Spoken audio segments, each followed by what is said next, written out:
Well, good evening. Good Thursday to you, the very last day of June. What a beautiful day it's been out in the neighborhood. Hope you had a chance to enjoy it. We've got a little more coming this way before, as we're still looking toward, not forward to, but toward a little change up coming weather-wise for your weekend.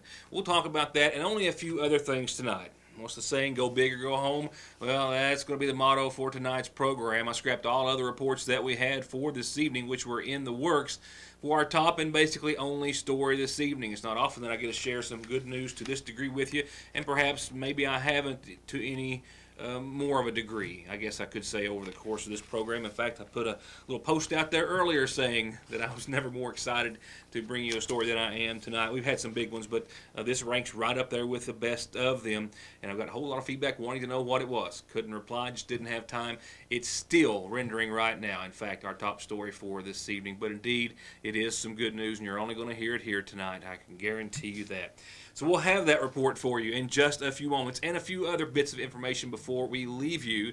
Stay tuned. Your News Today will be right back. To get high-speed internet on their state-of-the-art fiber optic network for all of your home and business solutions, or to watch TV without a contract on over 200 digital channels with superb quality, or stay connected with family and friends with 24/7 telephone service you can always depend on, contact Foothills Broadband today. Or just click on their link to the right to find out how they're working to provide the latest in communications at affordable prices with exceptional service at Foothills Broadband. I know perhaps you think I've teased you long enough. It's going to have to wait just a bit longer. I still have our top and only story this evening. We do have a host of other news reports that we were working on, some meeting coverage and some other items that basically, like I said a few moments ago, we just scrapped and are holding off until tomorrow or another time in lieu of tonight's top story in just a few seconds. Only a few other announcements before I get there. In fact, I didn't even get time to get into the computer and render your weather forecast, your calendar announcements, or anything but a few I need to pass along real quickly before we go to our top story, because they're birthday wishes, and birthdays are important. Happy first birthday going out tonight to Ellie Patrick, with lots of love for Mommy and Daddy and Sissy and a host of family and friends. A happy first birthday today to little Ellie. I've got birthday wishes tonight going out to Ernie Keaton from your stepdaughter Tanya in Gallipolis. Happy birthday, Ernie Keaton. And a happy first birthday. I had another. That's the same little Ellie. Another happy first birthday sitting in on behalf of family of Ellie Patrick. So with that said, just a quick reminder, in speaking with Sayersville Mayor Pete Shepard, who is one of the couple of folks I'll be talking to in our top story tonight, by the way, he mentioned that he had heard that there might have been some misunderstanding about the fireworks and the schedule for the 4th of July. We were going to mention it anyway, but I want to make sure we get it tonight. The schedule does begin for this Friday for the 4th of July events in Sayersville, and that will be the Watermelon Social with live entertainment in the park this Friday starting at 7. Saturday, the parade at 1. They'll shut down the city streets at 12:30. Everyone will line up at noon, of course, to be in the parade, that is. The street dance will be in the downtown area underneath the red light, 8 o'clock. Fireworks also Saturday night over the course of your Independence Day weekend. That's probably going to be a good thing weather-wise, because it's Sunday and Monday that are looking to be the not nice days in your forecast.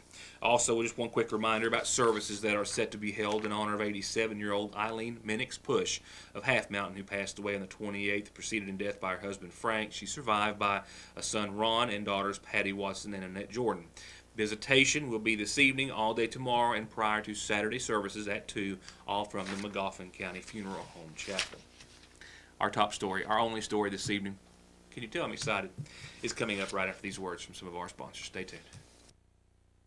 Your personalized prescription management just doubled at Parkway Pharmacy, now introducing their second pharmacist, Megan Salyer-Castle, a Johnson County native with years of experience in inpatient and outpatient settings, a medication therapy management specialist who's also certified to administer vaccines. So call, come in, or drive through to save time, money, and to feel better with pharmacist Jesse Rudd and Megan Castle at Parkway Pharmacy in Salyersville. One of the gentlemen that you're about to hear from coined it very well earlier today, calling this a true Cinderella story for a business which has grown out of what was a dwindling scenario that was placed upon them by the coal industry. The same industry, of course, that has greatly affected so many Americans and, of course, so many Eastern Kentuckians. Here in Sagersville, it has never been harder felt than with the loss of Joy Global, the one-time staple to our economic status and our livelihood here in Sagersville and Magoffin County, of course, shuttering for the same reason that the Logan Corporation was also feeling the hurt. Those two stories go hand in hand tonight. An announcement from the mayor's office, Sagersville Mayor Pete Shepard, finally able to, as he says, let the cat out of the bag on something that he's been holding on to and hoping for months now. Some good news coming to the city of Sagersville, and also some new friends. Sagersville Mayor Pete Shepard says it all started about 6 months ago when a fellow with One East Kentucky approached him about the possibility of finding a company to buy the Joy Global property and put some life back into our badly suffering economy and at the same time provide some jobs for those hardest hit by the coal industry. I had a gentleman, Chuck Sexton, stop by, Charles Sexton with the East Kentucky One, and told me that they were trying to put some kind of incentive package to purchase or lease Joy Global for some type of business to come into this area and use the facility. And at that time, he said just keep it under my hat, that there'd be a lot of, politic and how it is and with everything, and just keep it under my hat and we'd go forward from there. Just a little bit after that conversation, I was contacted by a gentleman with Logan Corporation. We make truck beds, and they told that they were interested in this, and they were working hand in hand with East Kentucky One and some people in Eastern Kentucky to try to get this facility here and bring their plan or their operation here to build their truck beds. But like Joy, who had to shutter its doors and let go of all of its employees because of the coal industry, the Logan Corporation, which manufactured truck beds largely used to haul coal, was also hammered by the same losses. But they took a shot at reinventing themselves, a shot that paid off big time. It ended up to where the mining industry has declined so much that we said, okay, we know how to build dump bodies. Let's build 2 or 3 a month, and that'll be enough to let us break even, maybe weather the storm. Well, the storm turned into a hurricane, and the hurricane turned into an earthquake, and it just kept getting worse and worse, and then we ended up where we say, you know what, we're going to need to build more than 2 or 3, and last month we built 25. So, and we've turned down over $2 million worth of orders so far this year, just because we can't get them out. I mean, you're dealing with, right now we're in a facility that has 27,000 square feet, and this is 135 or so. So with that newfound productivity, also created was a big problem. As Reisner said, space, and the need for a lot of it. And while the Joy property has 14 acres or so to park trucks and materials instead of the 29 they did have, the Joy property does have the inside space. But it wasn't Logan's only option. With the city of Sagersville willing to do whatever it took to make this move happen, it was also assistance and incentives at the state level that sealed the deal. A loan by the Kentucky Economic Development Cabinet to purchase the property and up to $2 million in payroll tax reimbursements, which had to be voted on. A vote that the mayor, Logan certainly, and others have been waiting on, as they say, on pins and needles. And the vote was today. Let's go ahead and tell us then how did the vote go, and then what are the plans from here on? Logan Corporation's coming to the city of Sagersville. And what are they bringing? They bring 47 jobs already in place, and I think there's a couple of 3 people from Magoffin County that work for them. They're looking to expand another 60 to 70 jobs over the next year or 2, or maybe even more than that. And they plan on shipping their truck beds all over the United States to cities and counties. They do specialized beds, I guess, with dumping like garbage and pickups and things that happen in municipalities like cities or counties.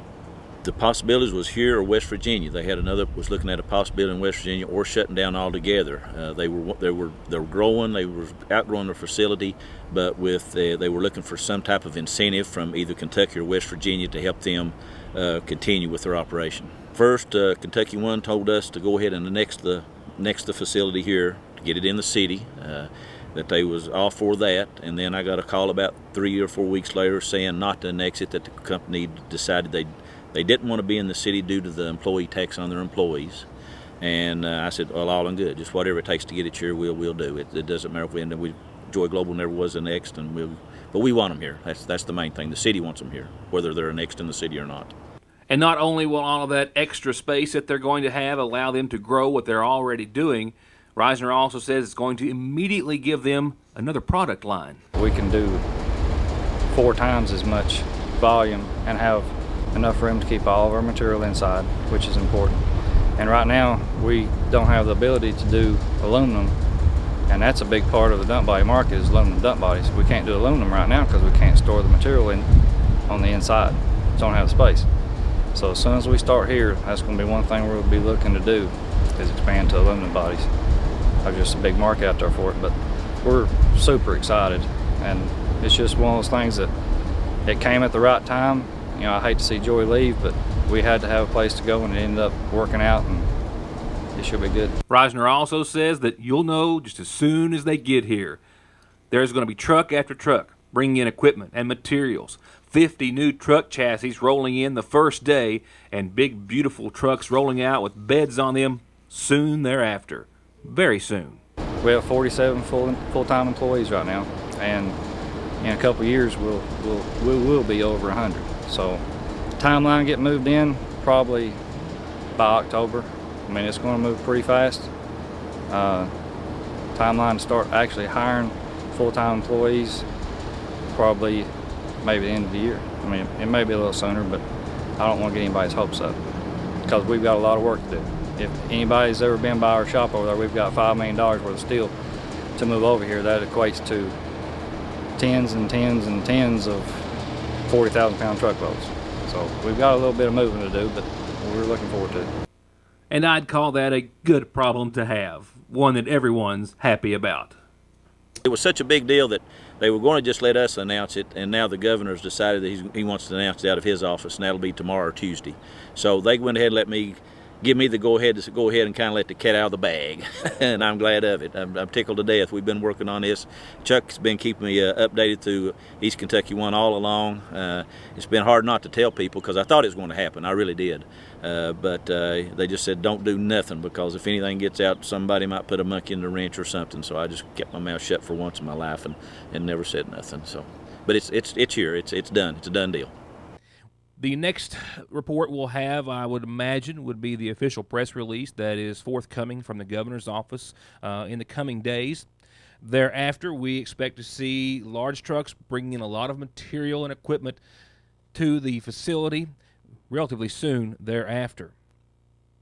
And soon after that, Randy Reisner says that we'll see trucks like this rolling out of that same location, the new home for a West Virginia company, which is going to be calling Salyersville its home in the near future.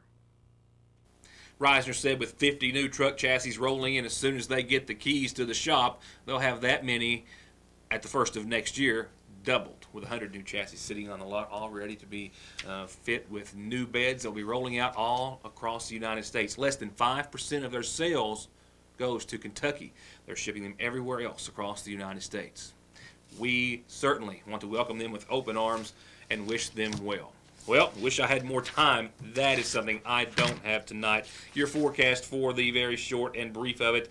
Tonight, we've got mostly clear skies. There is a chance, a slight chance of some isolated showers tomorrow in the afternoon, but I think we'll see more sun than anything else, 85. Friday night, just a slight chance of those isolated showers. Saturday, still perfect, mostly sunny and cool or comfortable at least at 80 degrees. By the time Sunday afternoon rolls around, a threat of some showers, definitely for your Independence Day on Monday. But we'll talk much more about that and a whole lot more on tomorrow's program. For now, thank you for watching. A special thank you to Pete Shepard, the City of Salyersville, the council, men and women, for all the efforts they have put into bringing the Logan Corporation to Salyersville. We want to thank them, of course, for entrusting the city and everyone here in their future. And thank you for being a part of the show. Good night.